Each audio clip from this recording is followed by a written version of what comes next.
Европската асоцијација на производители на возила АЦЕА ги објави податоците за продажбата на автомобили за ланската година.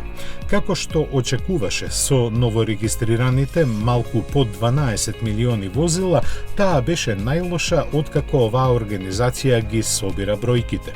Тоа е за 3,8 милиони помалку од 2019-та, што е опаѓање на годишно ниво за 24,3%.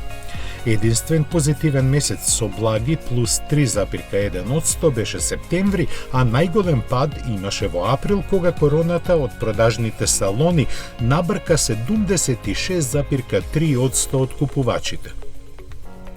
Во условите какви беа лани, од 30 земји чија продажба ја следи АЦЕА, најмногу загуби Хрватска, цели 42,8%, а најдобро помина Норвешка со минимални 0,7% намалување.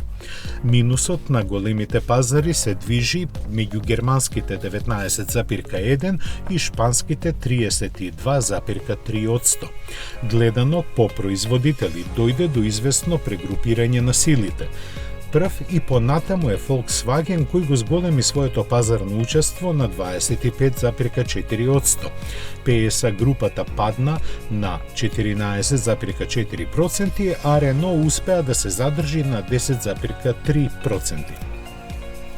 BMW со мала предност го помина Hyundai, додека Daimler и Fiat Chrysler за нив си го задржаа пазарното учество на поланското ниво. Изненадување е порастот на Toyota, со кој му ја презеде позицијата на Ford, кој пак помина доста лошо. Меѓу марките годината беше катастрофална за Opel и Mazda, чија продажба се намали за преку 40%. Најдобро помина Porsche, кој има едноцифрен минус, а меѓу поголемите најмногу причини да бидат задоволни имаат во Toyota. И покрај се, јапонците ќе ја паметат 2020-та како година во која стана седма најпродавана марка возила во Европа, надминувајќи ги Opel, Шкода и Ауди.